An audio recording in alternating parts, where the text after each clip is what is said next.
And we are back. We are back, bumble bitches. This is episode 6, which when you really think about it is not accurate at all because we have like 300 episodes on YouTube. However, this is episode 6 that started with the I versus you statements. We created a playlist, or we are creating a playlist that's based off of topics that we see regularly. I was going to say fluently, regularly in email conversations. We've done I versus you statements, flooding, repair and soft startups, manipulation and judgment, and relationships. Today, we're going to do an episode about postpartum. When we did the flooding episode, I talked pretty much the entire time. Yeah. I mean, you were the one who prepared it. Well, yeah, it was all my notes were on my phone. Like that was a me episode. And I was learning all of that information for the first time. The postpartum episode that we're about to do is a her episode. So guys, I get to be your side candy today. I'm going to side by side the screen so that you can look at my face the entire time because I just know this is such a glorious face to look at. Actually, I may just edit it with just you the entire time until I chime in. But you said side candy. Yeah, I am. I like that. Is that what I am sometimes? Just sitting over here being pretty for you? I feel like when I go on my tangents and you're just kind of sitting over there like, yeah, you're that. Although what do you mean? Most of the time that was not something people would see. Well, that's not a bad thing. I'm just doing your thing. No, I'm looking and I'm focusing and I'm like, oh, that's a good point. I'm like, okay, well now I'm getting distracted because this isn't doing it, and I look somewhere else. I'm like, okay, now I'm focusing again. I'm like, all right, I'm paying attention to what he's saying. I'm like, oh, look at that crease in the wall. Nope, that's not doing it. Yeah, I do the same shit. So like, I have to find something I can zone out on and not. I do the same thing. ADHD. I actually do that. And like, because I am doing more edits now that are side by side, there's a lot of me doing this. Yeah. Because I'll stare at the fan. Yep. It's the holes. Yep. I stare at your flag. I stare at specifically, you see the creases in the curtain where they look like greater than and less than signs? Yes, I do. I stare at that. Sometimes I stare at your whiskey bottles. I like how the light shines in from the back of them. Oh, you guys are getting a little window into peach today. Look at that. Yeah, we both have our little things, I guess. Yeah. Before we get into this, though, I do need to address something. I normally don't get too into the comment sections on YouTube. Mm-hmm. We have people that handle our YouTube. AJ still is involved, believe it or not. I know everybody likes to think that he's wandered off into the woods and is doing his own thing. AJ still produces the show. He is still doing all of the YouTube content, handling the questions and everything that goes through YouTube.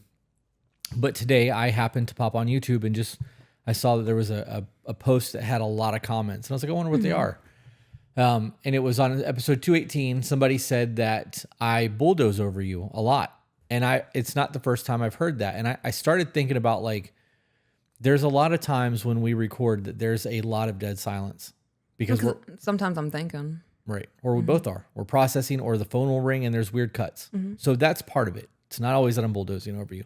Sometimes it's that I'm very passionate and I am in fact dominating the conversations because I'm fucking worked up. That's how I view that. I don't take it personally. Right. Well, it happens. Mm-hmm. It doesn't happen as much as it looks like it happens because of the way the edits go on the podcast.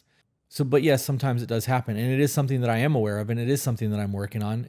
And the interruption thing is something that I've had to work on a lot because we interrupt each other constantly. And like, you've gotten really fucking good at it, and I'm still working on it. At not interrupting you? At not interrupting. Yeah. Because I feel super guilty when I do it. Like, I feel guilty when you forget. Yeah. Oh, so, yep. And every time I say something and I'm like, did I make you forget? And you're like, yep. I'm like, fuck. And I feel guilty about it. Yeah, I get that. So I am working on it. It's. I don't think it's as frequent as it was. It could be still. Maybe that's my own bias, but. I agree. I don't think it's as frequent as it was. So we need to find some sort of like, okay, I'm done. Yeah. But how would that affect our natural flow of conversation? If we have to go over every time we finish our sentences and it's okay for the other person to speak, there will be a whole lot of forgot things because we both interrupt so we don't forget. Yeah, that kind of makes me uncomfortable. Okay. Like actually talking about that out loud, I don't want to wait for permission. So then how do we remedy this? If you feel like I'm bulldozing over you, be like, wait a minute. Okay, so I need to find a way to do that where it doesn't come across as shitty. I don't care if it comes across shitty. Shut the fuck up. Yes, ma'am. No, because I'm not comfortable being that way. I know. Like, I could playfully like, shut the fuck up. But, I don't know, say it's a moment where I'm passionate about something and then you bulldoze me, as the people called it. in those moments where I am saying something and you interrupt, I do get in my feels a little bit. I'm like, damn, okay.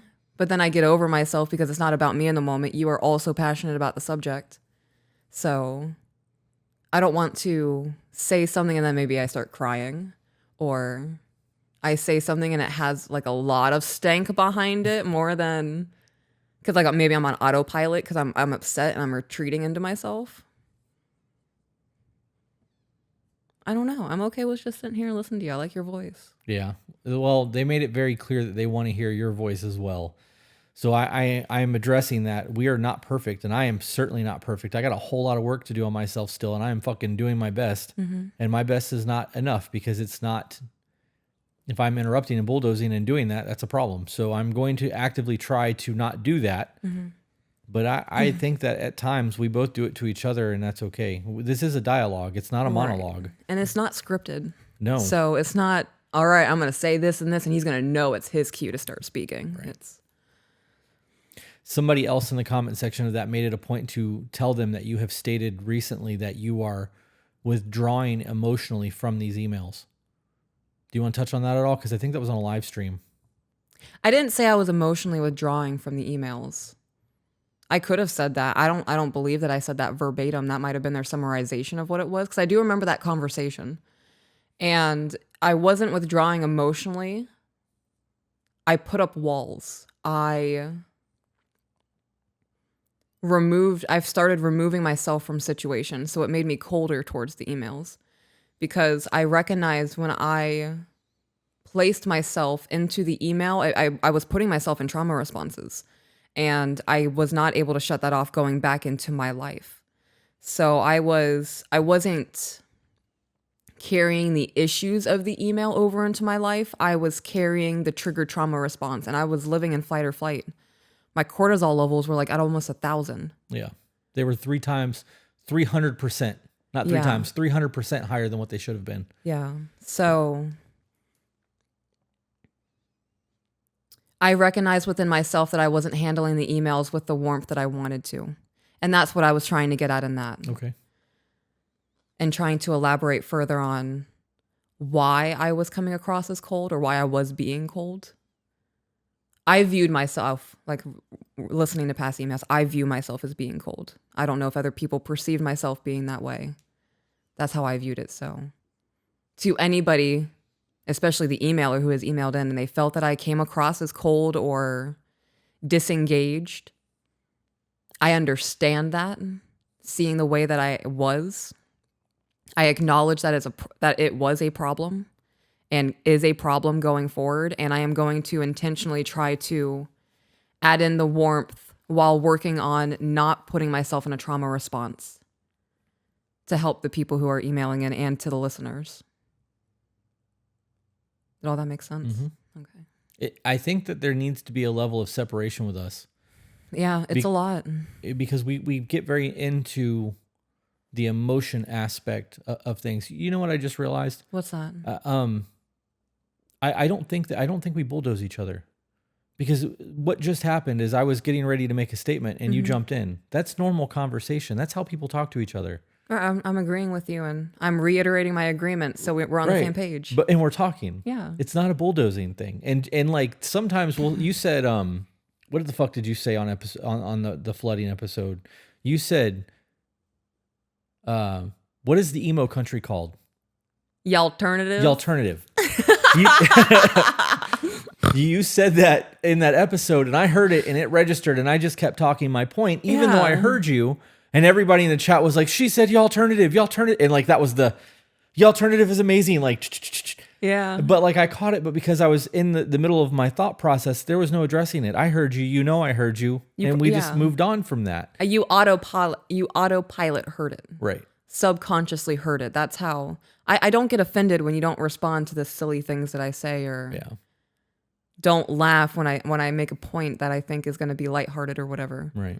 Because you do get into the flow of things, but it's normal conversation. Right. Okay. And I don't remember what I was saying before I realized that had just happened, because you talked while I was talking, and I felt the need to stop to wait for you to continue, so that like I didn't bulldoze you. No. Because now that's going to be something that I think that I'm hyper aware of because I don't want to do that. But those normal breaks in conversations where we agree or have a quick, I just think it's normal conversation. So in the event that if you do start to feel like I bulldoze you or that I'm dominating the conversation or I'm being too much because I don't want to be too much, I want to treat this as if we're talking to our kids moving forward. I'll just say excavator. Can we say something shorter? Why did tits come to mind? Can't do that. It's short. Yeah. And it's inappropriate. It is definitely inappropriate. That's funny though. I'm leaving that in there. Anyways, we'll have to figure out something to slow that down. And I don't remember what I was talking about now, so it doesn't really matter, but this is why we bulldoze each other. Because we are forgetful as shit. Well, I want to piggyback off of that. There's also times where you go on a tangent and you hit everything. That happens for both of us. And there's no point in me sitting here reiterating every point, just saying it differently. If you spend 10 minutes dissecting something thoroughly, I don't need to go, yeah, that's the brain, guys. We had conversations about that in the beginning of all this. Do you remember those conversations? What do you mean? Like reiterating the same point? Well, it was that. And then you were like, you just said everything I wanted to say. So now I got nothing. Like that was a conversation a couple times and too. I was a little salty about it. And you've done it to me. And I'm like, yeah. I mean, that's it. That's exactly what I was going to say. And we just moved the fuck on because now there's no point in the, Right. And now it's just, that's what it is. Yeah. Those conversations at the beginning were frustrating. They were frustrating, but now it's my man sitting over there super sexy, hitting all the points, being smart as shit. You don't think that is adding to the perception of me bulldozing you and like running the podcast? What do you mean? You just sitting back there and letting me do my thing? No, because I have the garden segment. If I have something I want to talk about and I feel like I haven't had room on this part of this aspect of our platform, then just fucking do it over there. Yeah, it's not fair though. Why is that not fair? Because this is an us thing and it needs to be an us thing. And though you have the garden and I've got the voice of the broken starting, which I'm going to advertise that I think on the next recording we do, but that's a whole different thing. I may even do it at the end of this, but I don't want to be the one doing all of this. That was the whole point of this, is that we're working together and there's a lot of ideas being bounced. Right. And when you do the garden and it is a you thing, I don't get involved in that at all. Like I edit it, but I don't even really edit. I go and look for where you say cut this and I cut it and put it up. And then long breaks. Yeah. Yeah. So I don't know. I just don't want it to become a one-sided podcast. That's not what we have. We have a team effort here. Okay. And I want it to stay that way. So if I get to the point where I'm overbearing, I need to know. I also need to know if I'm getting riled up and I'm being aggressive, because I don't realize, I know my tone. This is just how I talk all the time. So when I get aggravated, that's my normal tone. I can tell that I'm aggravated when I watch it back, but people just think I'm aggravated all the fucking time, and I'm not. This is just the way that I conduct myself. Yeah. When I get angry, it's a whole different ballgame. And when I get passionate, it's another thing too. But like, I absolutely do get passionate about the conversations that we're having, because some of the shit that people do, it's annoying to me. Like it's not just annoying because it's stupid. It's something that's frustrating was the word I was looking for. Or frustrating. It boils down because it could be the principle of things or the morals. When we have an email of somebody going, I've cheated on my wife, I can't believe I've done that, so I went and I cheated on her again to make myself feel better. What are you doing? Yeah. Right? So I just wanted to clarify that. It's not that you're doing it just to get aggravated or be emotional. It's the frustration. How do you communicate with that? What you're doing is morally incorrect. Right. I just bulldozed him, guys. Darn. Got all the points across. I don't have to say anything. That was exactly where I was going with it. Oh. Okay. Somebody else said that they don't like how I talk about feminism. So I'm going to address this feminism thing once, and I'm never bringing this back up because I hope they see it. Mm-hmm. I did respond to her in the comments, and I was calm about it.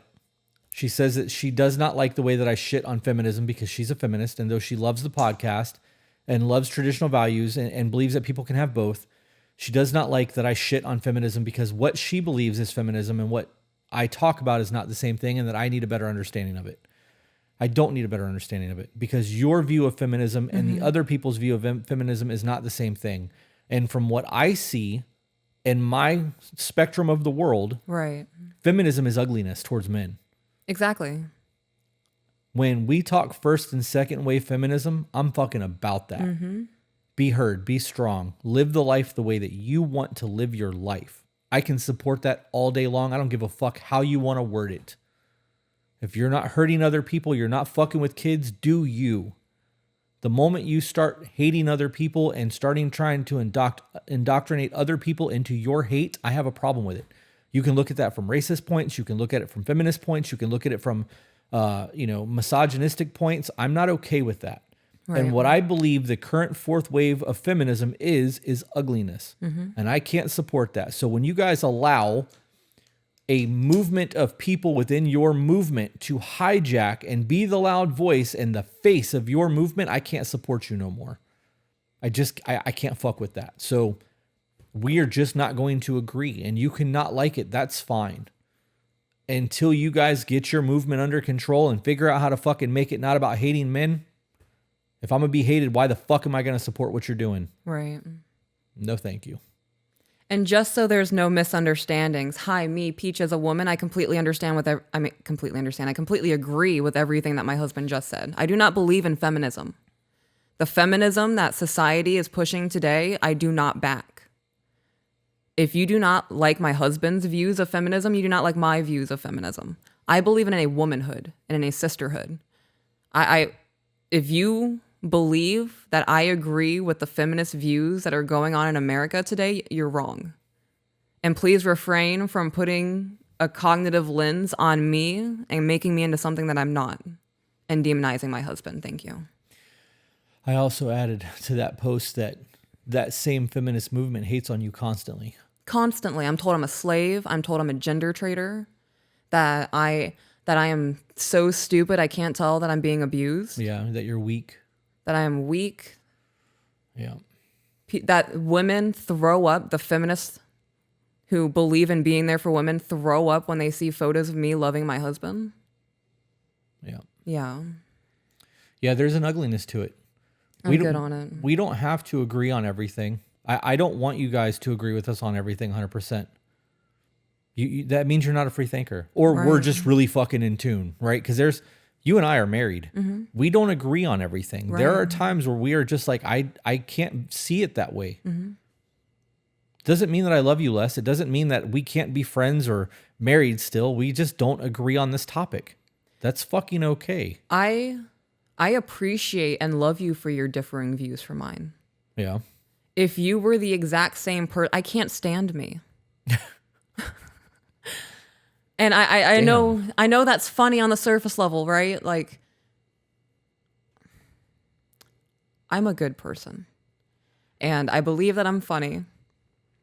And I think that I'm pretty.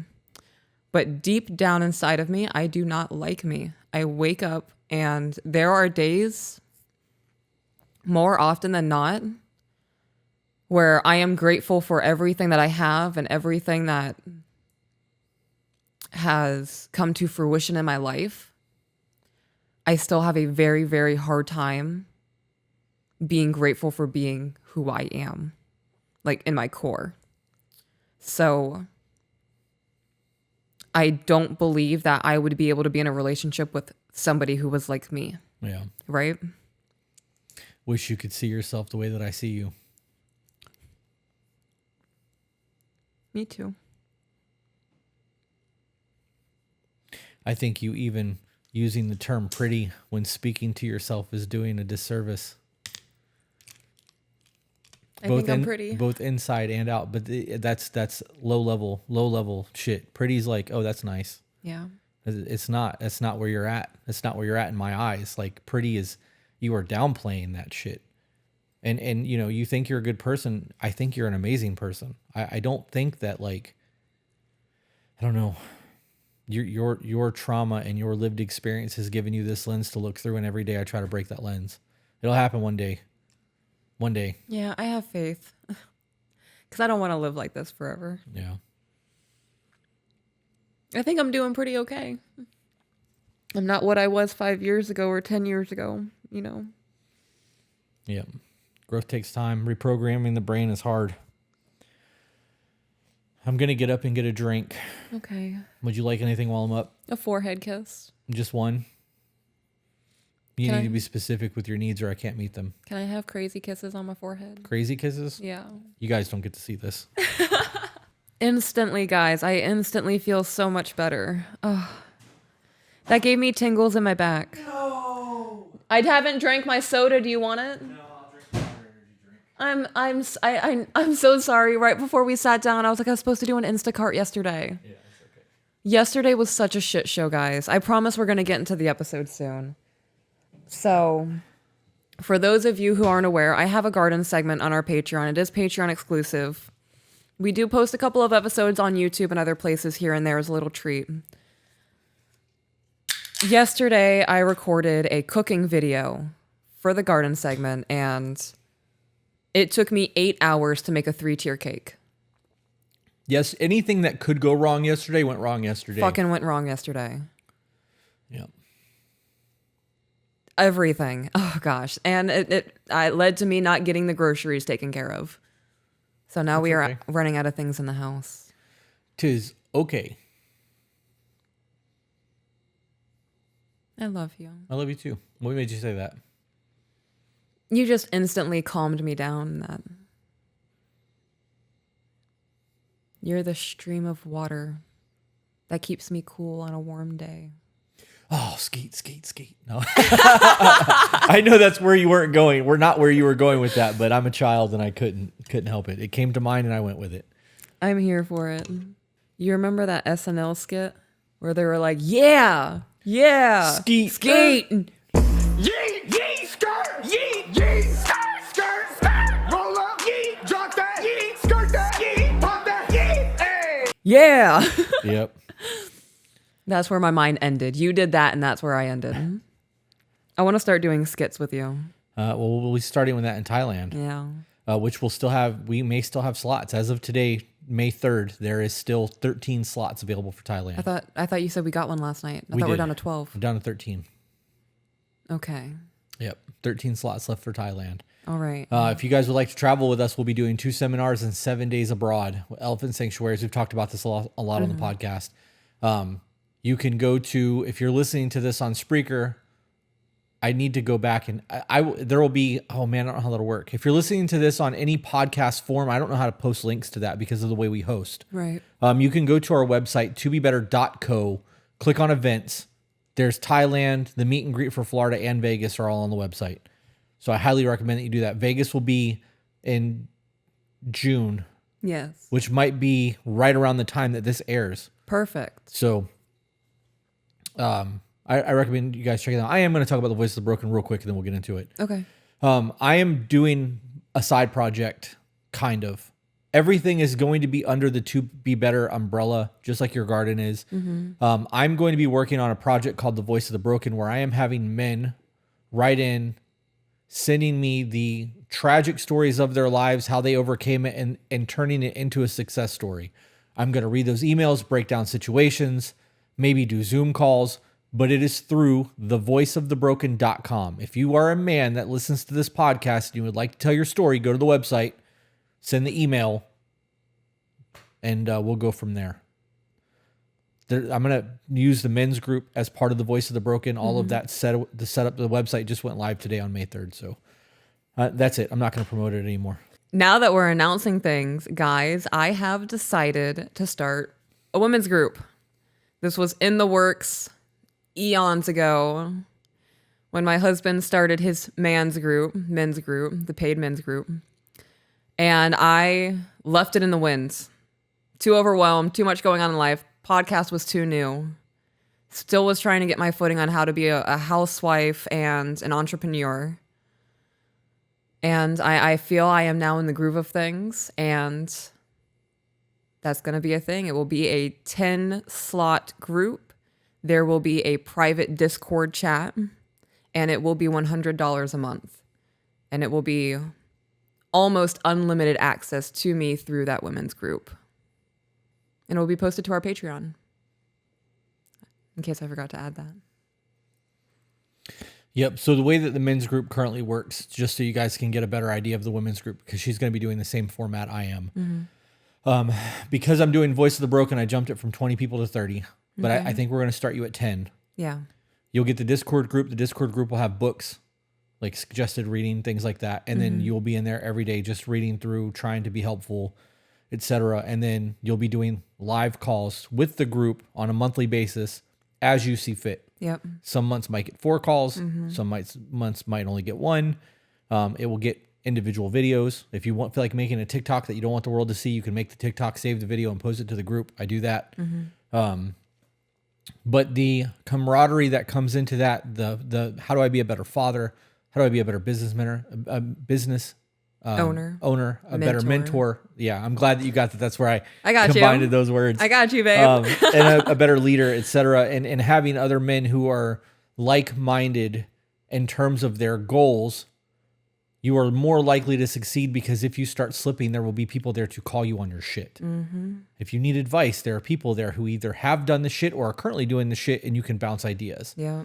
It is a resource. And at $100 a month, it's $25 a week is nothing for mentorship. I spend $25 every time I go to Taco Bell. Yeah. And I go to Taco Bell a lot. Yeah, we do eat a lot of Taco Bell. Oh, gosh, I love Taco Bell. I'm still in the 170s, though. I have no idea what I weigh. No? I'm probably back in the 230s. Yeah. I'm going to start intermittent fasting, and I re-downloaded my food log. MyFitnessPal. Yes. I'm going to do that. All right, we've wasted almost 30 minutes of this with all of this back and forth shit. You can cut it and make it a little side episode or like a bloopers. Yeah. All right, guys. So we are getting into the postpartum conversation. This will be a part of this multiple series that we're doing where we are just addressing topics en masse and discussing them thoroughly. This postpartum discussion will branch off into more subsections. This is such a massive tree, you guys. We're going to be discussing depression today. Next one will be anger, and then we're going to delve into psychosis, anxiety, the worries, and how to handle just being a mom. Because it's a lot. This is going to be a very in-depth conversation. So today, postpartum depression. What is postpartum depression? I'm going to tell you what it's not. It is not the baby blues. The baby blues can last up to 2 weeks. It is a less severe version of the postpartum depression. I'm going to interrupt you. Okay. We're not bulldozing. Right. I'm going to interrupt you. Right. This is a postpartum conversation that is going to be beneficial to women. And partners. But men, you need to fucking listen to this. I actually have notes in here specifically for fathers on how to help with the postpartum depression. Well, that's why this conversation decided it was going to be a thing. Right. Because we talk about it so much. Young men aren't getting the information about hormones and depression, postpartum, and the things that come from that. And like, we believe that men need more understanding of these things, which is why I was so on board with doing this. Right. But you took the reins on, and I'll have to be on. So in the event that I feel like I need to chime in, obviously, like I said earlier, I will. But I don't want men to just shut this off because it's postpartum women shit. Like, this women shit will absolutely fucking destroy your life if you're not aware that it's coming. Can destroy your life, not will, can. A lot of marriages and relationships fail the first year of a baby being born because of the fucking shit that goes along with the hormones. The lack of support, yeah. Right. Lack of understanding, I think, would probably be a better phrase for that for me. But yeah, I agree with that.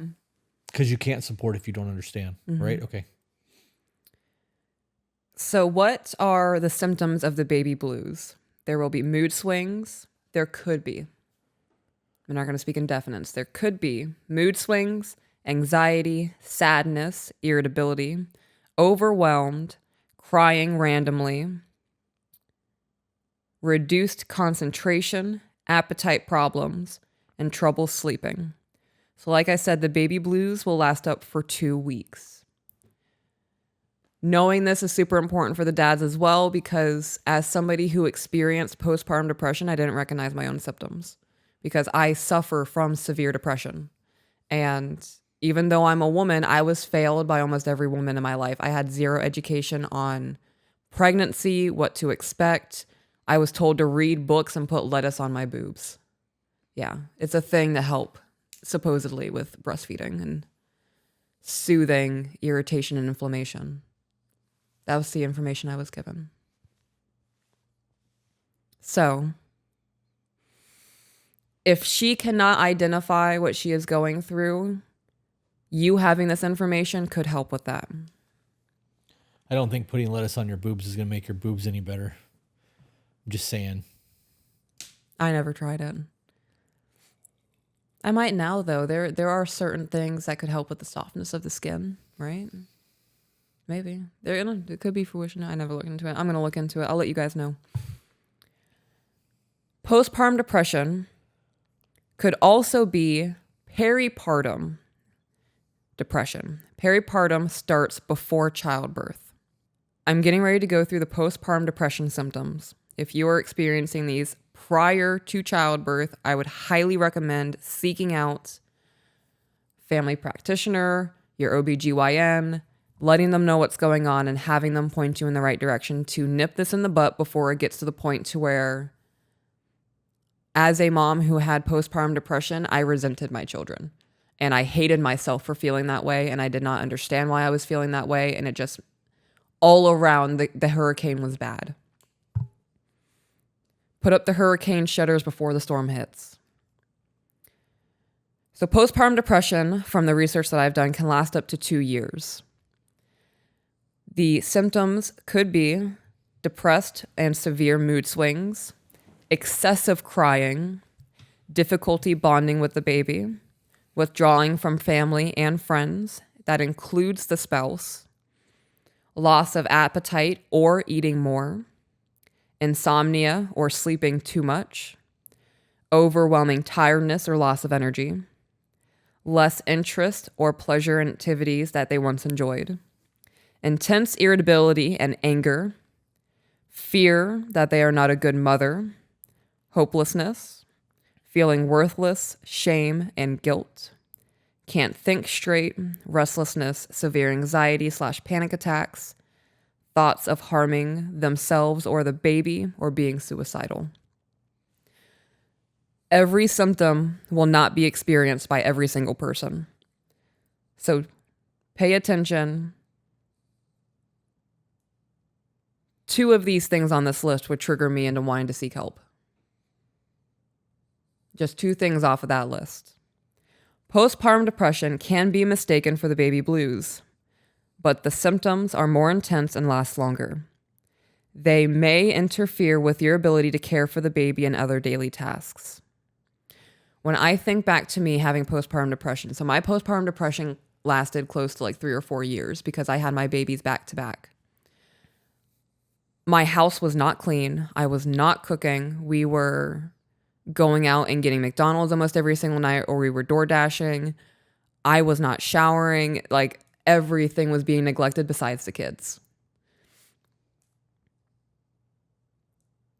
From my experience and the experience of other moms that I know from my personal circle, it will 100% interfere with your daily life, and it's not something that should be just pushed off to the wayside. When to seek help is when the symptoms don't fade after 2 weeks, when they are getting worse, when it makes it hard to care for your baby, when it makes it hard to complete daily tasks, and there are thoughts of harming yourself or your baby.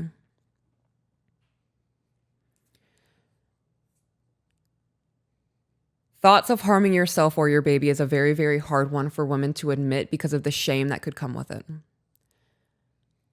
I am not ashamed to admit when I was going through my postpartum depression, I 100% had thoughts of hurting myself and hurting my daughter. I Baker acted myself while pregnant with her because I was already suffering from postpartum depression because of having my son. I was 6 months postpartum when I became pregnant with my daughter. That pregnancy and the 2 years after were the hardest 3 years of my life. I sought help. I got the help. I rejected the help after going for 7 or 8 months. Got worse in my depression. And then that's when I started doing the YouTube therapy and getting myself better and really working on things. Don't let the possibility of somebody the possibility of somebody calling CPS on you because you admitted that you were experiencing these things. If you do not have somebody in your life that you can trust, that you can go to and say, this is what I'm feeling, this is what I'm thinking, and I'm absolutely terrified, I need help, and their response is, I'm calling CPS, your child's not safe with you after they're born, you do not have the right people in your life. If that is your situation, go to your OBGYN. If you haven't seen an OBGYN and you don't have a doctor and you're just winging this pregnancy, you need to go to the local health department and you need to seek help. This is going to be one of those times that we disagree. Why? Because you said that if you can't go to the people in your life without them calling CPS on you, that you've got the wrong people in your life. If you are really that far off, people need to intervene sometimes. And if somebody is that far off and they're actually thinking about hurting themselves or their child, they could be at a point where somebody needs to step in. Right. For the safety of them and the child. Well, that's why they need to seek help. Okay, but you said that you've got the wrong people in your life if you can't go to them because you're afraid they're going to call CPS. If you're that far off and you're that afraid, you fucking need to seek help. Well, CPS is not the answer in that situation. You need the mental health help. Right. Well, if the child is actually in the actually at risk of being hurt, CPS is definitely right an option. Well, I had thoughts of hurting myself and my child. I would have never have done it. Right. Calling CPS and removing me from my child would have made me kill myself. I get that. But there are people out there who will, Casey Anthony, like, right. You got to be careful with that. Like, right. I want to be clear that if you are that fucking far off, there's a difference between thought and actually intending to do it. Okay. I feel the need to put that out there. I think that in the event that I don't know. I just felt the need to say it. So I got it off. I'm good. Okay. So tips to cope with postpartum depression. In going through postpartum depression, I also experienced having a hard time bonding with my daughter. It's so weird to hear you say that. Right. There was a resentment there because she would cluster feed and I would sit in a chair for 12 hours and she would just feed. And it was like that for 2 months. I would get a shower. She would go to bed. She would sleep through the night. So I would shower at night. Like I wouldn't be able to get up and cook. If I had to get up and go to the bathroom, I would lay her down and she would just scream. It was rough. It's just so weird for me to hear you say that because of how close you two are. Yeah. But it's because I pushed through that feeling. I never let her cry it out. Right. You know, there was always skin to skin contact with us and I would sing to her and I would still do the loving things because I knew that emotion and that feeling was a betrayal to me and my motherhood. So the feeling of not being able to bond is normal because of the hormonal drop that is happening, the things that are going on, the massive life changes that are happening. You can't withdraw from your baby. And that's this next point. You have to think long term. You have to have bonding time with your child. And my husband chiming in is the proof of that because of how close my daughter and I never separated myself from her, even though I had that feeling of, I feel like I'm not bonding.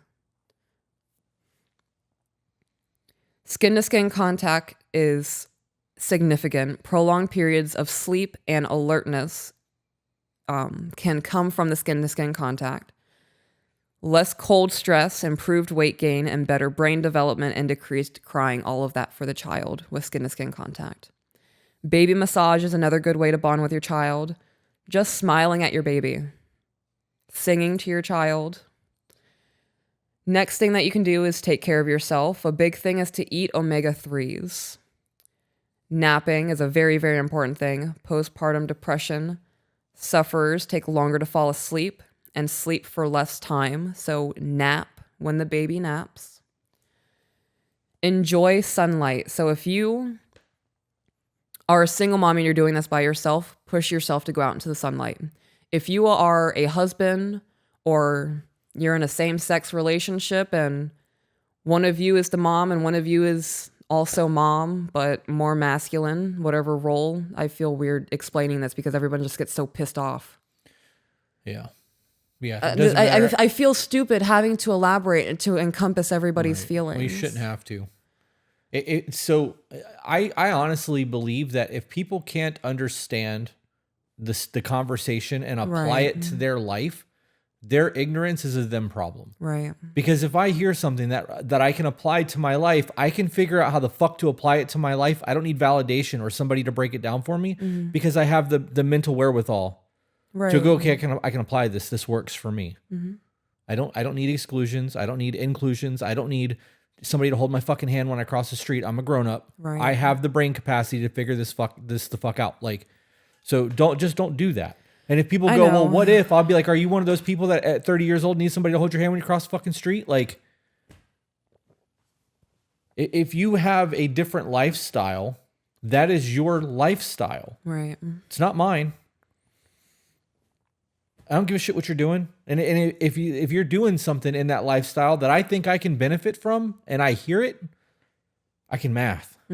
Figure out how to utilize that shit to get a win in my life.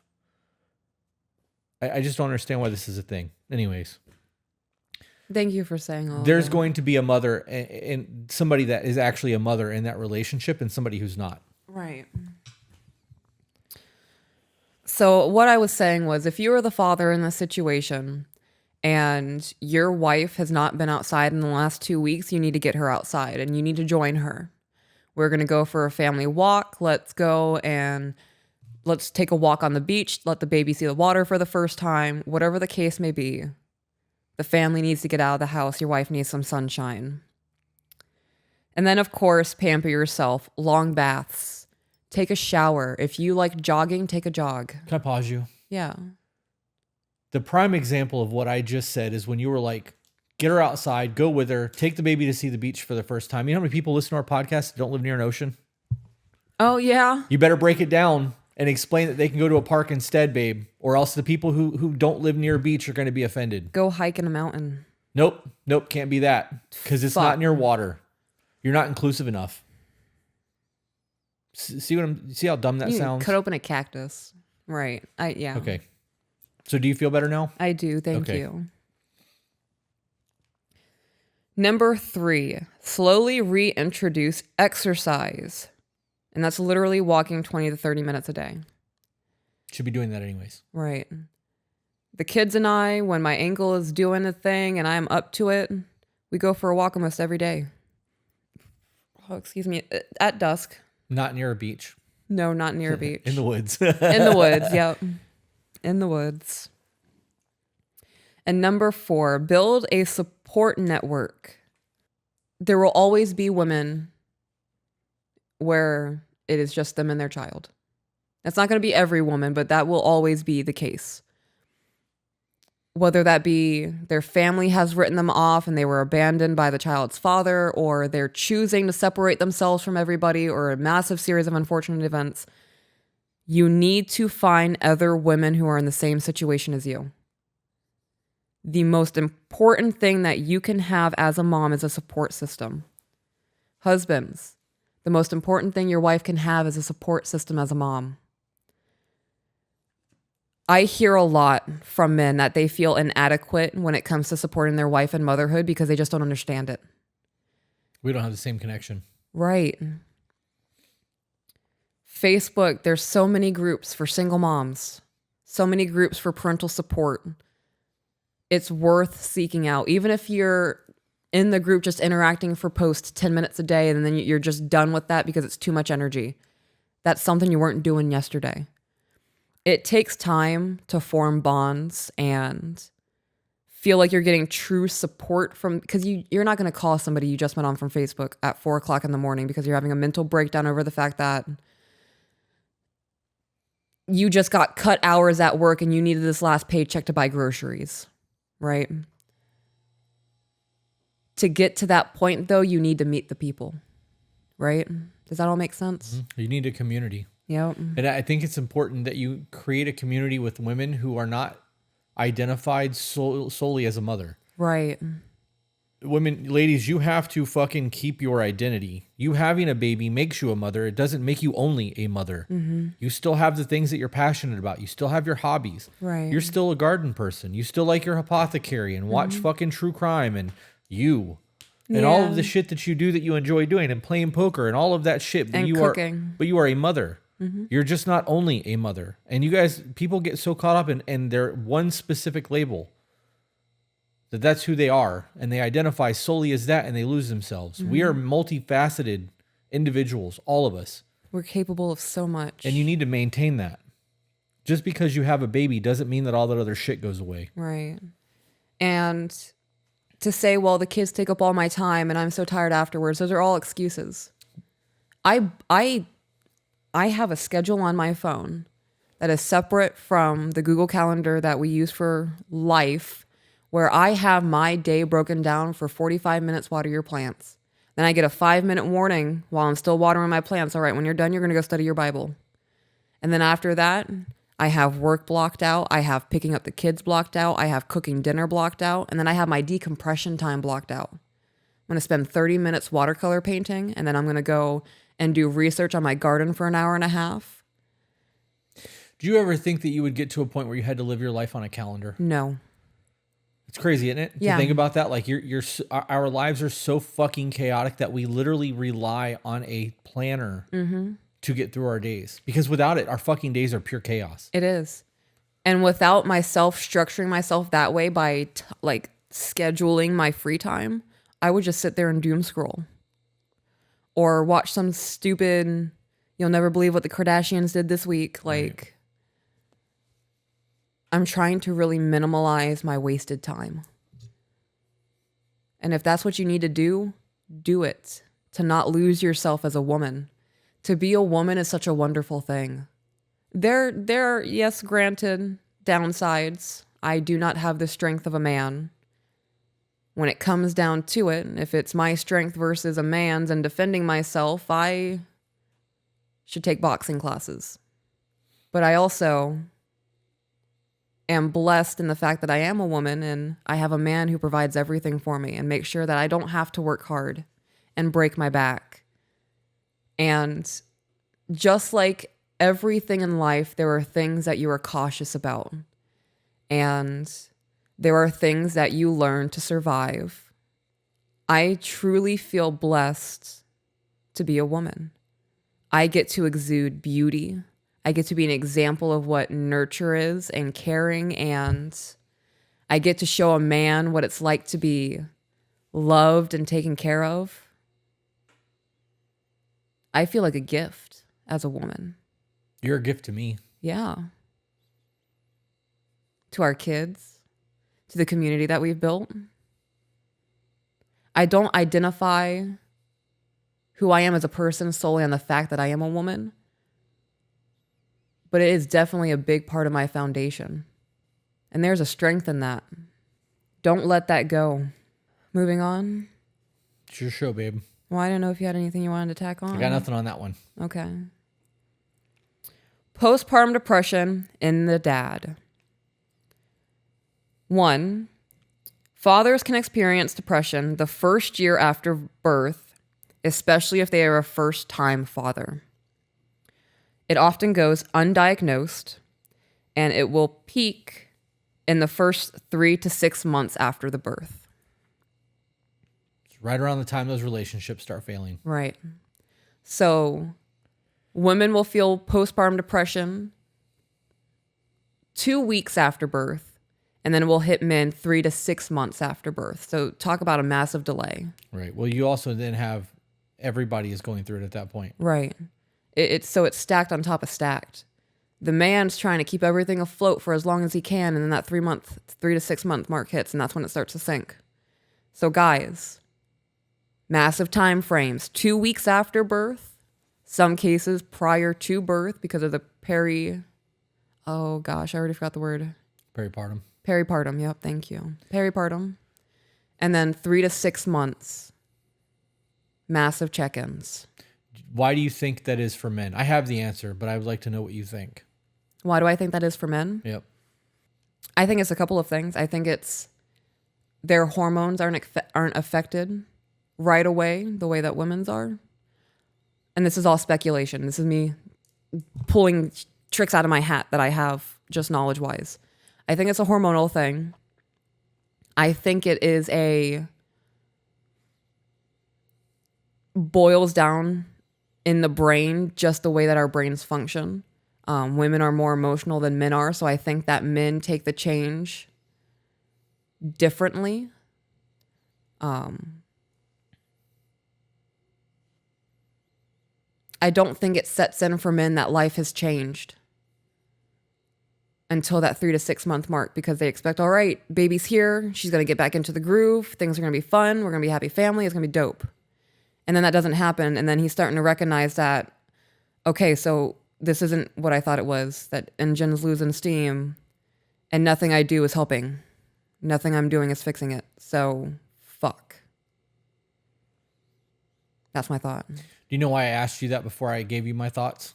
To see what I would say. Because everybody thinks that you just agree with me. Oh, okay. I see that a lot. Yes, all of that is valid.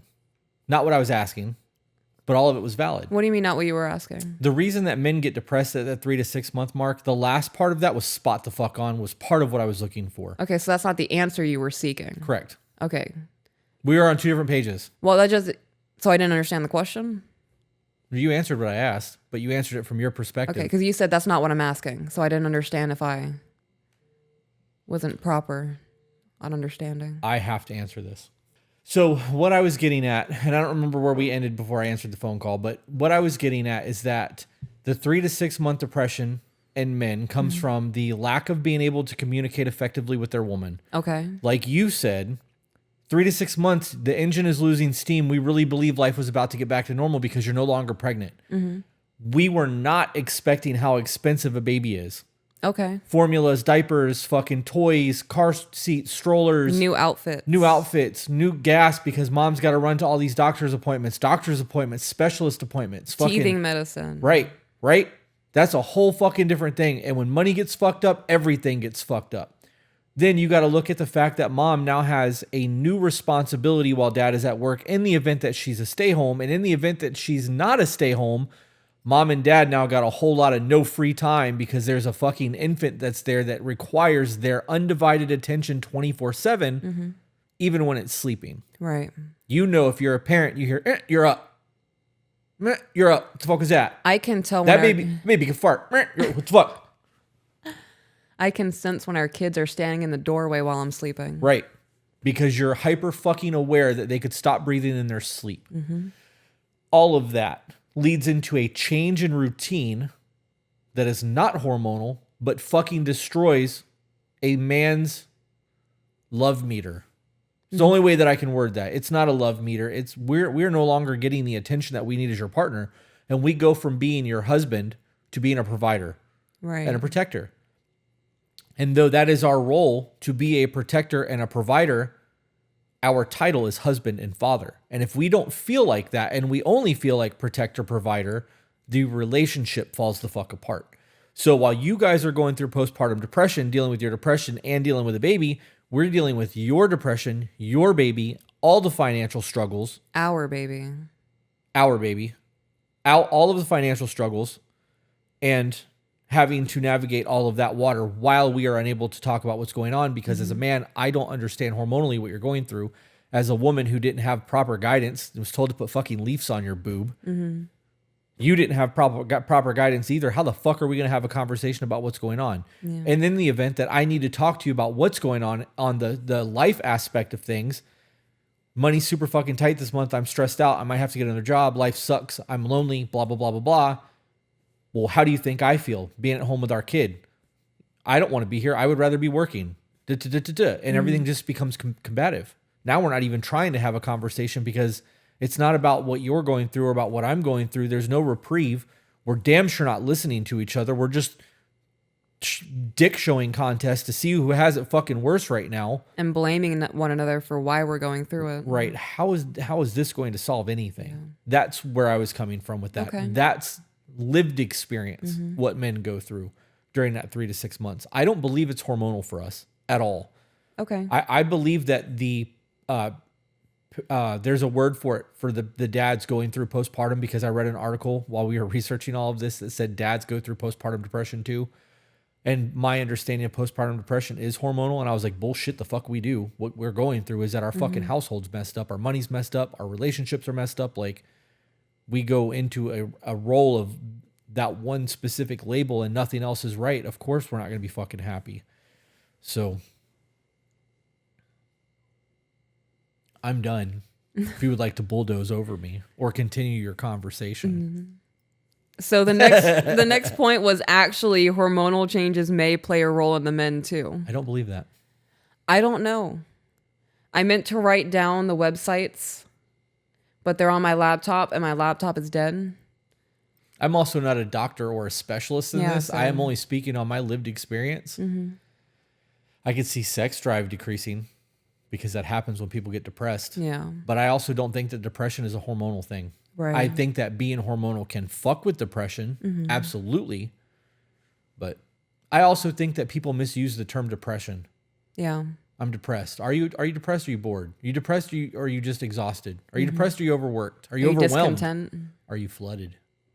Right? There's a whole lot of things. I'm not happy with the course of my life. Is that depression, or are you just mad at the decisions that you've made and you just don't know what to do about it? So you know what I mean? Like, you're just kind of stuck. Yeah. I think there's a difference. You know, clinical depression and just not being okay right now is two very different things. Yeah. I hate that I have to drink this thing. Why? Because I drank all the really good ones but one, and I'm saving it for poker.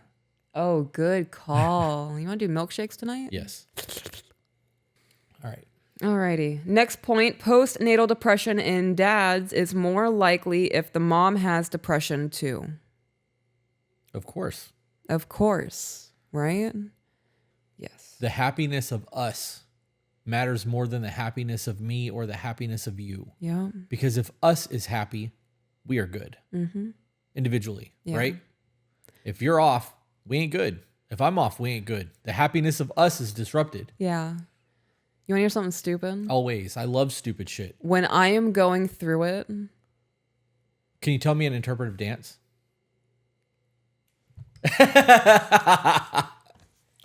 No, you don't have to get up. You got to do it sitting down so they can see you because of the TikTok. Okay, so I don't know how I'm going to do this. Does it only work when you're frustrated? Because that was pretty funny with your blender. No, I think and having to deal with your own. Maybe it might be only a thing when I'm frustrated. We'll see. When I am going through it and you're not, you're my tree of support.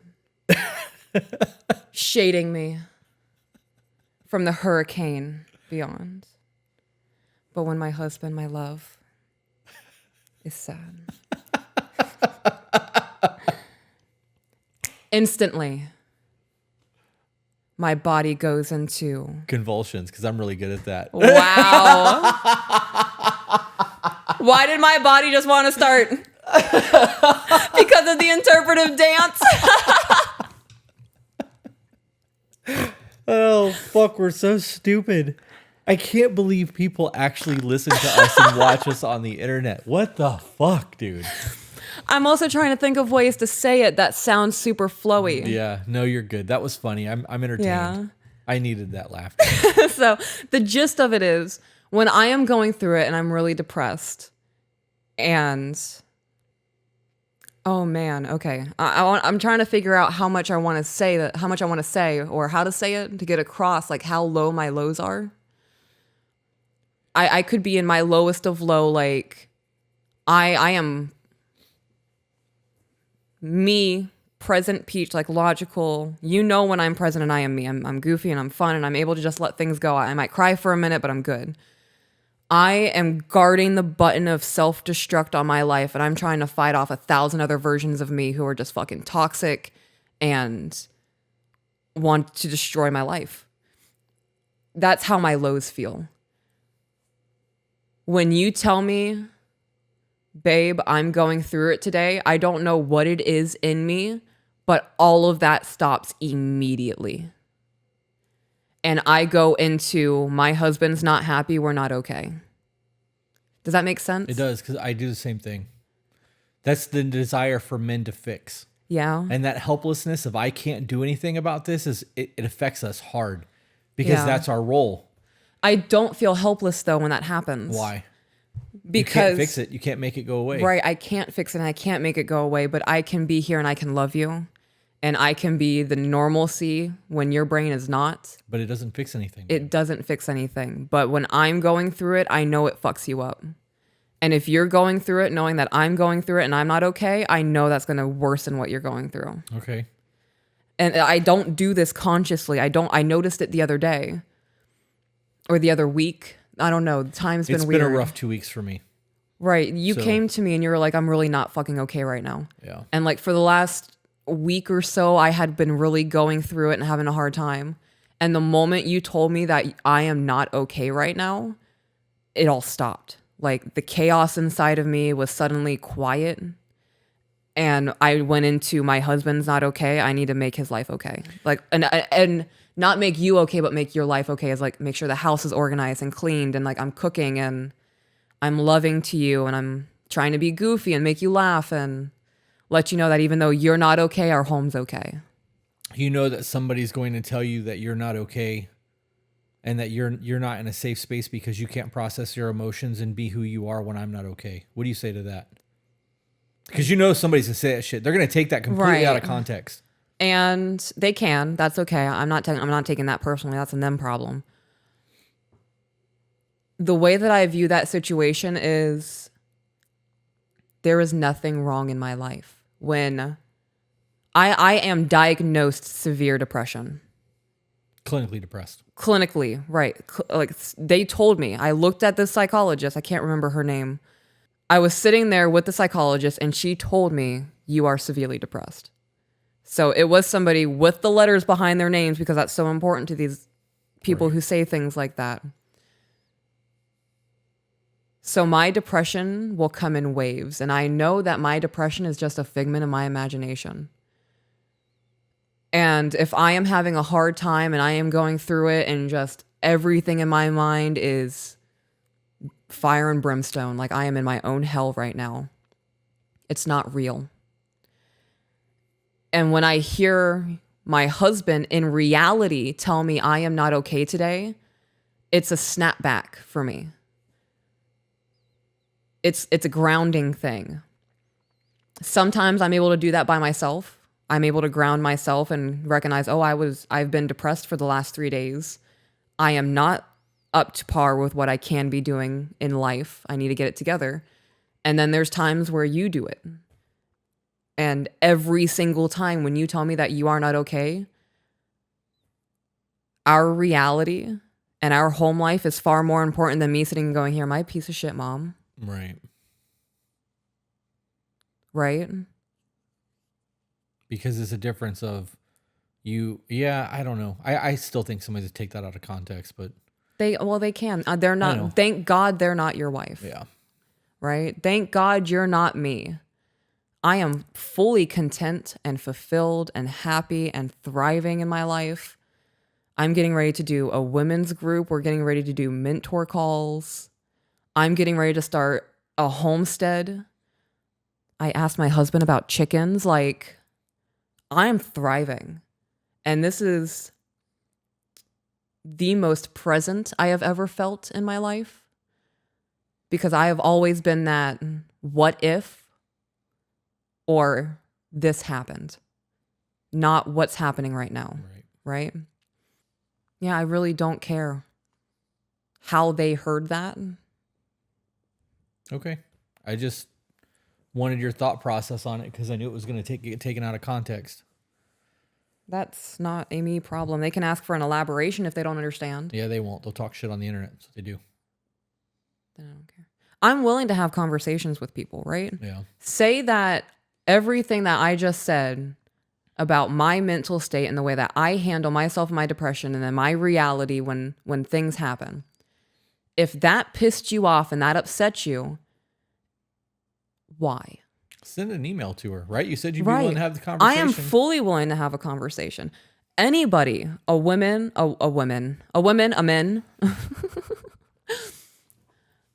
a they, them. If you want to email into me, Peach, because I have said something and it's pissed you off and you don't agree with it or you don't understand it and you are willing to have a conversation about it, I am ready to answer questions. If you want to email me and tell me that I'm a slave and I'm a dumb bitch and I'm a gender traitor, that's not a productive conversation. You're just telling me how you feel. Right. I mean, you can send the email. I'm not going to read it on the podcast. It won't even get to you. If they do right. that. We have screeners. We do have screeners. I mean, it will be validated by somebody. Somebody will validate your feelings about me being a slave. Just trying to be proactive. Number 5, dads under 25 are more likely to experience postnatal depression. Other factors that can contribute to them experiencing postnatal depression: no longer being in a relationship with a child's mother, financial pressure, sleeping or crying issues with a child, and feeling unsupported by the mother.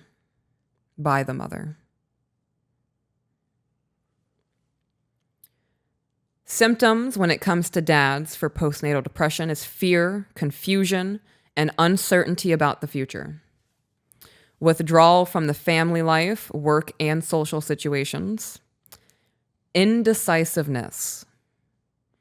My man is not indecisive. He might bounce ideas off of me and we can have a discussion, but my husband is not indecisive. If there comes a time where my husband cannot make a decision on anything, we have a fucking problem. I don't know what it is, but that is a massive characteristic change that would be a red flag for me and you. Are you okay?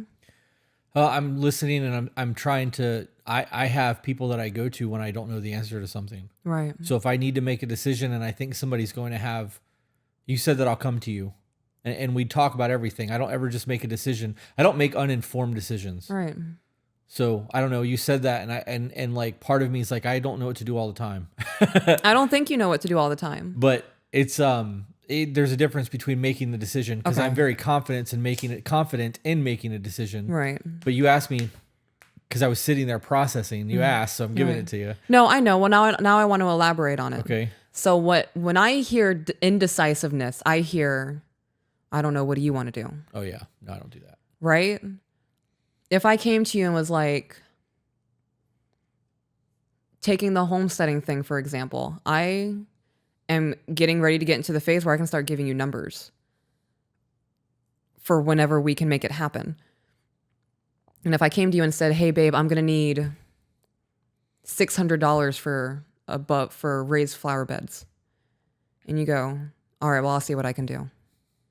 And that's the end of the conversation. And I approach you again 2 weeks later. Hey, babe, have you put any thought into that yet?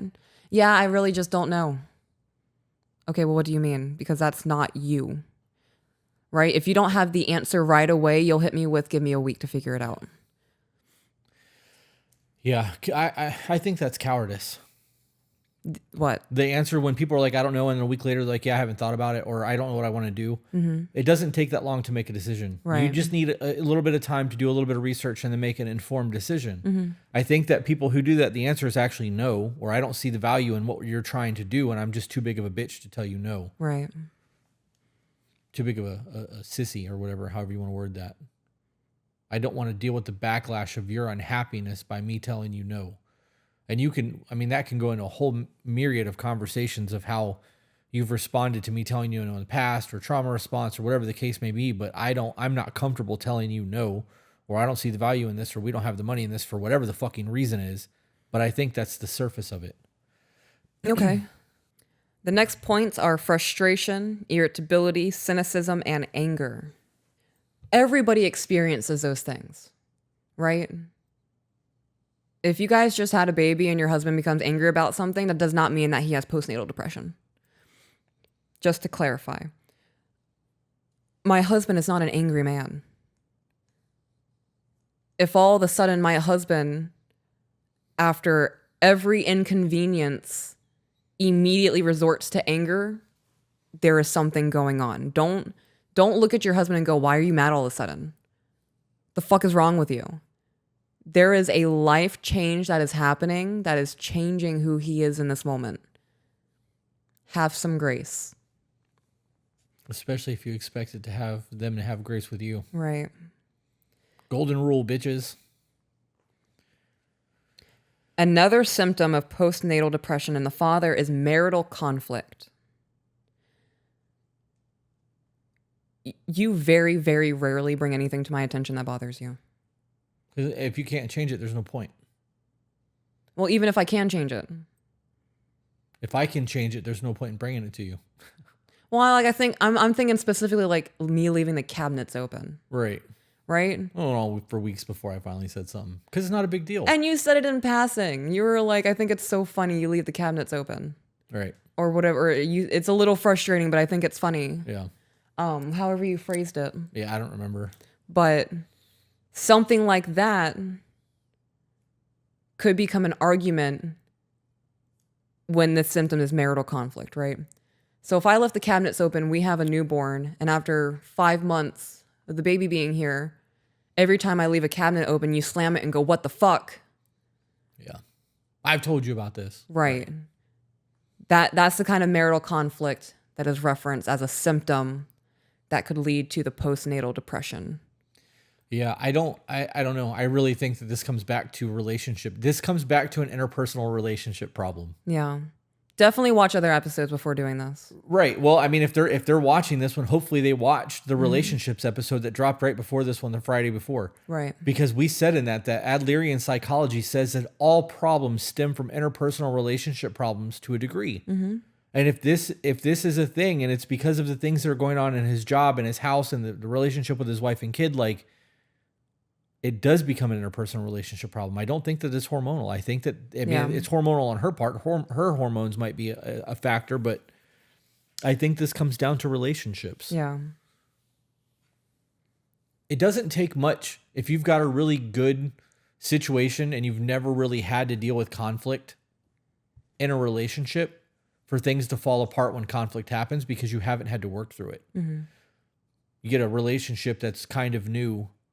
You get pregnant, baby's had, so now you're a year in and the world's falling apart. It's because there's no foundation there. You guys hadn't had real hard disruptions yet. You haven't had to navigate hard waters. And now not only are you having to navigate hard waters, you're doing it with hormones that are out of check for the woman or out of balance, another child, and like your finances are fucked up. Right. Like you're compiling fucking drama on top of drama.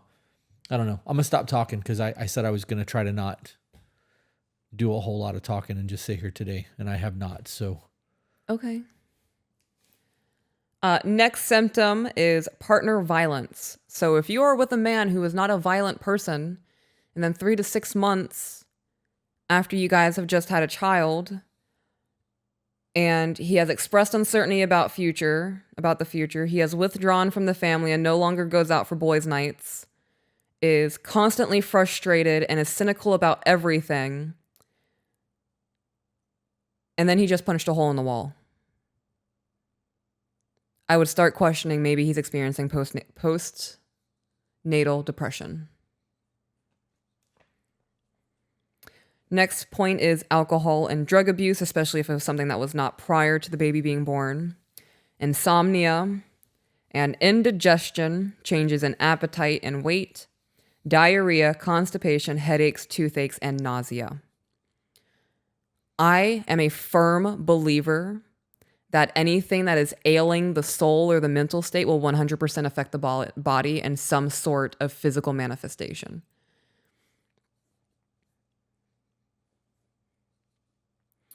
Risk factors for experiencing postpartum depression or postnatal depression is a history of depression, either in yourself or within your family, bipolar disorder, had postpartum depression after a previous pregnancy, experienced stressful events in the last year, so it doesn't even have to be the birth of the child. You could have been golden, and then 8 months into having the baby, your parents die. That could trigger postpartum depression. The pregnancy was unplanned or unwanted. And of course, financial problems. So we went over what moms can do for themselves to kind of help alleviate what's going on with the postpartum depression. What can dads and husbands do to be supportive in this time, reaching up to that 3 to 6 month part before that postnatal depression kicks in? Research shows a mother's depression will improve significantly with constant support of a significant other. So, say she can only cook 3 nights a week. If you are getting home as the husband at 6 o'clock and there's an agreement that he's going to cook dinner and she's okay with eating dinner a little bit late, that's a really dope way to support your wife. Every Saturday, watch the child for 2 hours so she can take a bath. Give her something to look forward to during the week. Try to be an ear to hear her emotions. In the next slide, I'm going to go over how postpartum depression is going to ruin your guys' conversations. I'm sure that's a question going on right now. A helpful reminder for someone with postpartum depression is that it's okay to make mistakes. That was a really hard thing for me as a new mom. I beat myself up over every mistake. I spilt a bottle of formula and it was the end of the world. As a dad and as a husband, the longer you pretend that the depression will go away by itself, deny that it is happening, or that it's going to fix itself, the longer her recovery will take, the longer your life will be fucked up. The more that you expect from her and the greater your demands, the more difficult her recovery will be. So say after birth, you expected her to stay home, clean, and cook dinner. And she is already struggling with that. And now you want to add on, well, I also want my lunch made every single day. Her depression is going to worsen. It's going to take longer for her to crawl out of it because she's already failing at the things that were asked to be done or were agreed would be done. And now you're tacking on something else, seeing that she is struggling. Or you could not see that she is struggling, just think that she's too emotional, right? You don't understand what she's going through. You can't understand the struggle. So you think that making lunch should be nothing because it's leftovers from the dinner from the night before, whatever the case may be. Until the communication between you guys is fixed, expecting more from her or the greater the demand, the worse her depression is going to become, along with the support that you're giving her. Now, for you as the father, the harder you are on yourself, the fewer resources you will have. The harder you are on yourself as the dad and the husband, the fewer resources you will have. Your depression is going to start kicking in. You're going to stop seeking help out elsewhere. Have grace with yourself in order to have grace with her. You, as the husband and the dad, must take postpartum depression very seriously. You have much more power to affect the outcome of how you both feel than you may believe. And your wife will get better. Things will settle at home, and you will get your wife and your life back. Her moods will ruin conversations. Examples will be, you could tell her, I love you, and her response will be, I don't believe you. You're a good mom. You're just saying that. You're beautiful. You're lying to me. There's nothing to worry about. You don't understand how I feel. I'll come home early to help you, so you think I'm incapable as a mom. I have to work late. So what you're telling me is that you don't care anymore. I can see you're becoming frustrated. I am. Because I've experienced a lot of this. I've been that person to say these things. This is why relationships end in that first year. Yeah. And on the last point, because I said I wasn't going to say anything, and you made me talk. I was letting you run with this. There's a whole lot of the man is supposed to support and do and make sure that everyone is taken care of, but there's nobody there to make sure that we're okay. Well, I thought that the whole point of this was how men were supposed to be able to help. Right, it is. But you can't be a caretaker if you don't take time. Okay. And like you have to be able to take care of yourself while doing so. the postpartum conversation, it does absolutely affect relationships on both parts, but it can't be one-sided. Right. Postpartum depression from either person, or depression in general. How about that? Depression in general does not give you an excuse to be shitty to your person and you and them be forced to just accept your bad behavior. Right. Your bad, problematic, toxic behavior. And everything that you were running through with all of that, all I could think of was eventually that man is going to break. Right. Because as a man who has no one to turn to, that doesn't have proper mentorship, I had nowhere to go. I had no one to talk to. I didn't have any other men at all that could explain things to me as to what was going on. Zero. So while they did have women that could explain things or resources, because resources for women is much more abundant than resources for men, all I can think of is all of those situations. It's his duty to fucking protect, provide, and lead. At some point, you're going to get worn down. You have to take a fucking break. And this needs to be a team effort. It does. So, but I think that it's important to recognize, men, that your responsibility is to your family. And it's not always going to be fucking easy. But when it's not easy, the communication has to happen. Like, hey, I'm broken. Like, I need time. I need some repair. We need something, because right now this isn't it. Right. And if all of those accusations are being thrown on top of everything else that's going on, it's no wonder why people don't last the first year of a relationship after a baby's born. I wouldn't stay through that. Right. I really am on some whole new protect your peace level shit. Yeah. Like, I'm not even willing to argue with people anymore. Good. I'm not. Somebody wants to challenge my manhood. You right. You can feel however the fuck you want to feel from over there. I wouldn't allow any of that. And I wouldn't treat somebody like that. If somebody is going above and beyond to try to support you, and all you're doing is kicking them over every time they step up, why would they continue to step up? Right. And to say it's postpartum depression, you're allowing that label to let you treat your person like shit. And hearing these notes, because I know these are clinical notes. I know you've done your research. Right. That's not okay. No, it's not. And a big part that I included this in here, not just for husbands to recognize that your wife is not your wife right now. This is for wives to recognize that your communication is shit. And you can't blame it on the postpartum depression. You have to recognize that you are not okay right now, and you need to go above and beyond to talk to your partner with love. Right. It's a soft startup. How about, I really didn't want to do this. How about, you're beautiful. You're just saying that. How about instead of that being, because that was the example you gave. You're beautiful. Oh man, I really don't feel like it today, babe. I haven't showered. Yeah. I've got throw up on my t-shirt still. I'm in the clothes I've been wearing for 2 days. My mental health isn't so good, but I really appreciate you saying that, even though I don't feel like it. How about that? Because that's not combative. Right. I now understand exactly what the fuck you're going through, because I've gone a week without a shower because of my depression. Damn, you really feel that bad? Yeah? Okay. I'm going to call into work sick today. You go take a hot bath. And you're going to be in the bath. I'm making an omelet. I'm fucking call some edible arrangements and have some fruit and some chocolate dropped off. Right? Like, we're going to fucking teamwork the shit out of this today, because we both fucking need it, because we're not okay. That's the conversation that needs to be had. These examples are very valid. And I know, I fucking know that you pulled this shit off of websites.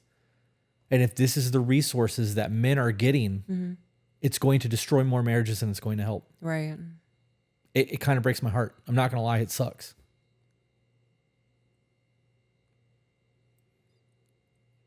We are going to have to realize at some point that a marriage is a union. And like I said earlier, if us is good, we are good individually. If you are not okay, I'm not okay. Us is not okay. Could you imagine being somebody that's just trying to pick somebody up and just constantly getting kicked off the pedestal like a fucking messenger in Sparta? I have been that person. That how can you ever expect to thrive in something like that?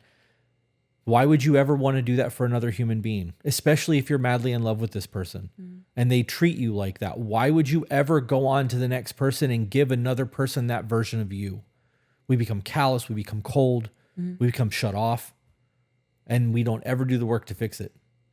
We see what's the point. Right. They're not going to believe me anyways. I don't know. We need better resources at our disposal. We really do.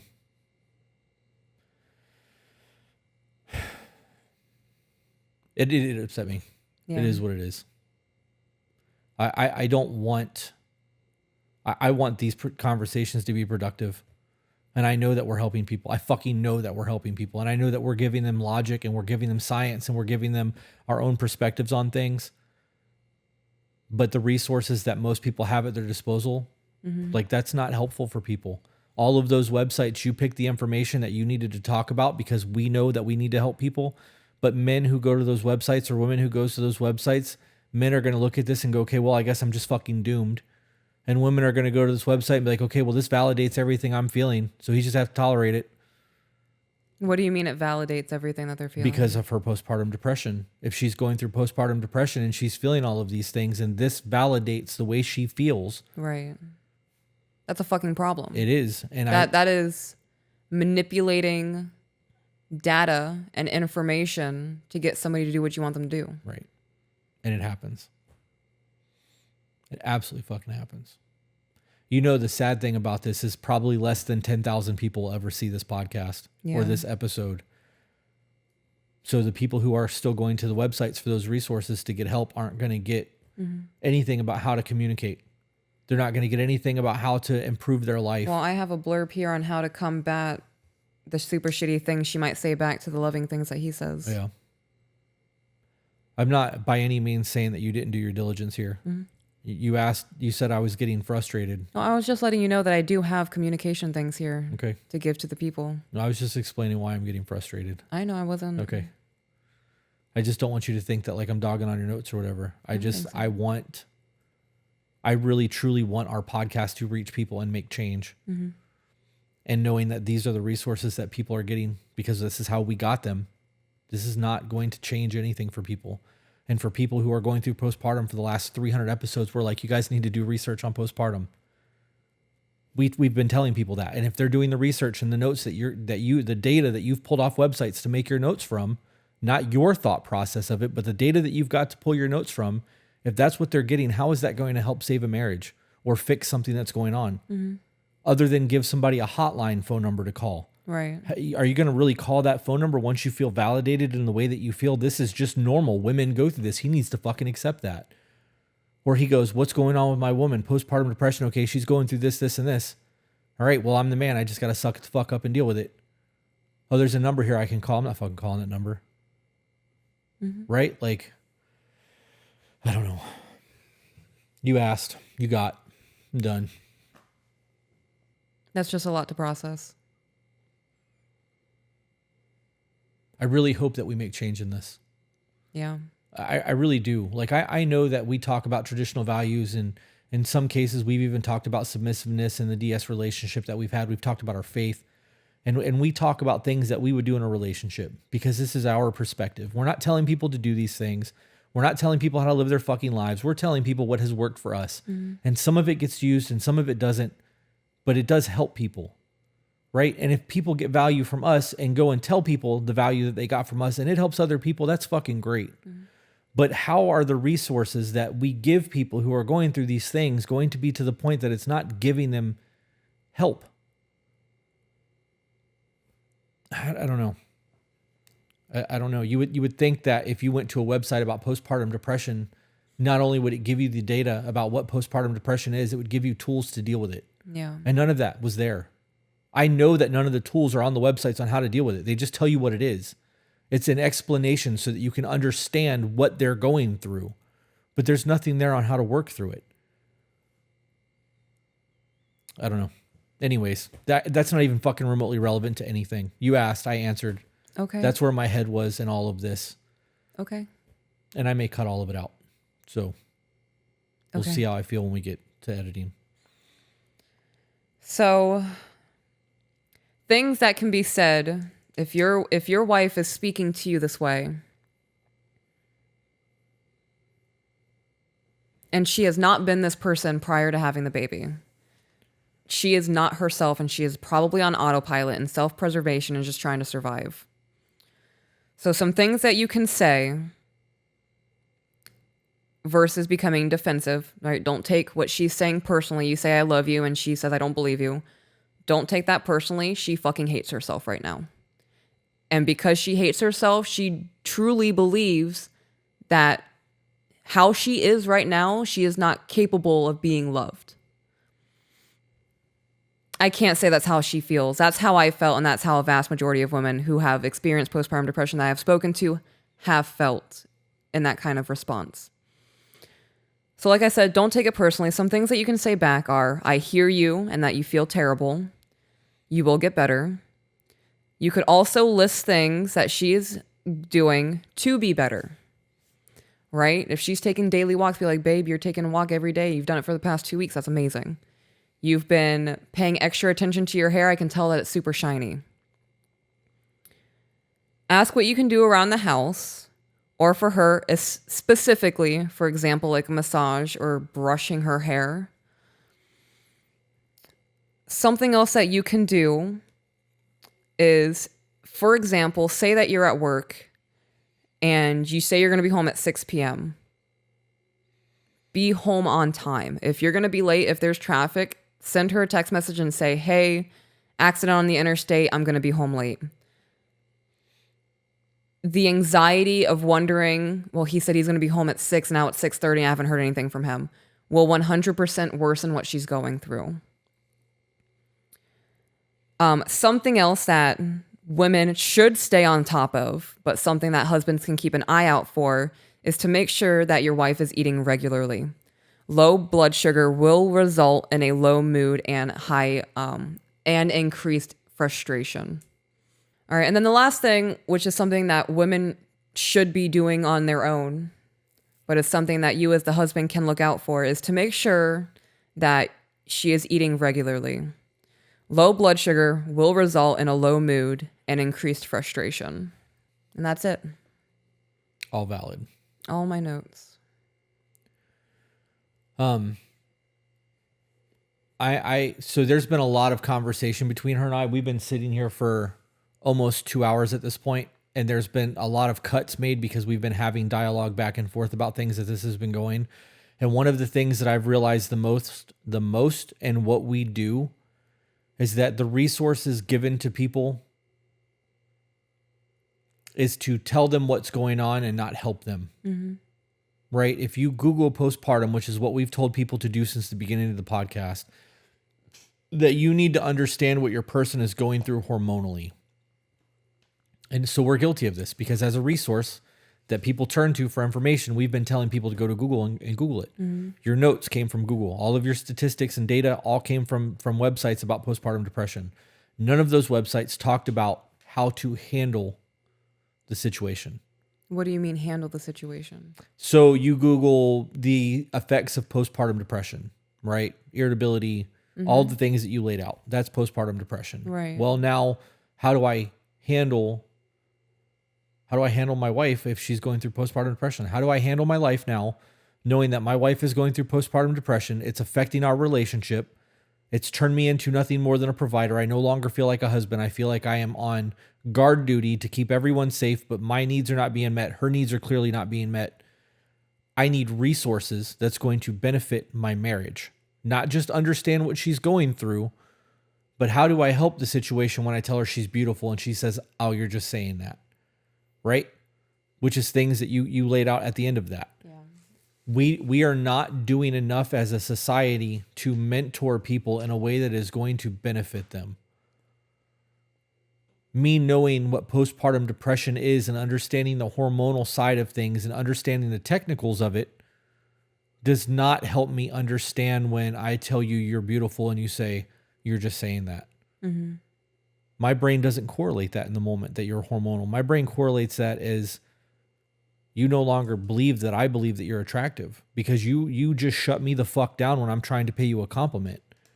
Right? And if that is a postpartum thing, and that's why she's acting that way, men will never correlate those two things. Ever. They're going to correlate that to a what the fuck did I just do wrong because I told her she was beautiful and she shut that the fuck down. there's conversations that need to be had. There needs to be more resources. And granted, I said this a minute ago, I'm gonna repeat this part of it. Maybe 10,000 people will see this. Maybe 100,000 will listen to it out of 7 billion people. I think the number's almost 8 now. And that is a fraction of a fraction of a fraction of people. Like 0.0000001% of people will actually hear this. And those people will be able to correlate that. And if they tell people and those people tell people, maybe we'll get to 1% one day. But the resources that are there, WebMD, Google Docs, whatever, none of those are going to have enough information to really, truly help someone. They might have a phone number. For more information, call. You're not going to call that number because you have very specific questions and you have no one to go to ask. So for women who grew up like you did, that don't have other, I almost said intelligent, but I don't want to insult, so I'm not going to use that term, but you have other women who do not have the supportive ability that you needed. How about that? Because that's not challenging or rude. Therefore, you were not giving the tools that you should have been given to deal with your shit. So you didn't have that. Men have it even less because fathers are absent. When they are there, they're not present. That's a huge fucking problem for us. We don't have people that we can call and go, hey, and even if we did, the younger generation calling Generation X, what the fuck you want me to do about it? Right? Like, we don't have the answers. We fucking raised ourselves. And most of our parents are old as fuck. So like that connection's not there. Grandparents aren't involved the way that they used to be unless they were forced to raise fucking children. And that's a whole different discussion. The resources aren't there. The community's not there. Could you imagine if somebody was going through that? Simple, right? I'm going to fucking make this real simple because I've used the beautiful thing. Old boy says, you're beautiful, babe. I love you. Thank you. You're such a great mom. Thank you for everything you do. And you're just saying that. Well, what she's going through is she's fucking not showered in 2 days. There's spit up on her fucking clothing. She smells like baby formula and a fucking towel over her shoulder. She's miserable because she's not had any self-care time. And instead of addressing that and having any type of gratitude, she shits on him. He's not going to correlate that to postpartum. If he could call somebody that's got 6 fucking kids and be like, yo, is this normal? And they explain, well, look at her, bro. Like stop and look and don't look at her, the woman that you love and see. Take her in. My mental health is fucked up because you can tell. Babe, I can tell when you wake up and you're not okay. Right. But if I'm hiding it and I'm in the same t-shirt for 3 days in a row or the same basketball shorts for a fucking week, you call me on it. Babe, how's your mental health? Fuck, she noticed. I'm not paying attention to that. I'm going for extreme comfortability. And if that shirt matched all of my texture needs while I'm going through depression, I don't give a fuck if it stinks or not. There's fucking mustard or ketchup on there. I don't give a fuck. I'm depressed. So if you stop and take in what's going on with your woman, you can see that. So in the event that all of that happened and somebody called and I was like, bro, look at her. I am looking at her. No, you're fucking not. Like, take in your environment. Look at your house. Is your house in chaos? Does it look like she showered? Is her hair in a messy bun and she hasn't bathed in 3 days, bro? Like, this is depression. That's going to be a whole lot different than, oh, she gets depressed because her hormones are off after a baby. Got it. Well, I like to think that the notes that I laid out kind of does that. They do. But 0.00001% of people actually hear this. I am hung up very much on the resources that we have. I think that we are really doing a disservice to people. We are doing a disservice. I think that what we're doing is fucking great. And maybe that's my ego and me tooting my own fucking horn. But I think that a lot of the problems that we have is because we don't have a community anymore. We're not there for each other the way that we should be. Right. You know how easy it is for a man to explain to me what's going on and for me to pick apart his fucking life and be like, bro, this is it. And then we go, oh my God, I didn't see it. Because you're standing too close to the fucking trees to see the forest. Sometimes it takes somebody walking through fire to be able to stop you from stepping on an ember. We don't have that anymore. I don't know. Shit breaks my heart because I've been in that position and all of it. And so have you. And like, we know people who are struggling with this shit right fucking now that don't understand what's going on, and their relationship is over and it's destroyed something that was once really beautiful, and it was all because they didn't get it. You can tell somebody I'm depressed. They don't see the depression through your lens. Your depression and my depression don't look the same. It's on different colors of the color wheel. Like, we have a very different lived experience. My depression sometimes could just look like I'm exhausted and overwhelmed and I'm fucking immobile. Like, I just don't want to fucking do anything. Life just needs to stop for a little bit. Sometimes it looks very different than that. And it's like that for everyone. But I can't feel what you're going through. And if you can't tell me what you're going through, and I'm too wrapped up in the man side of things to see what's actually going on, how are we going to ever resolve any of this? Right. I don't know. I didn't think that this discussion was going to affect me the way that it did. Me either. I'm sorry it did the way that it did.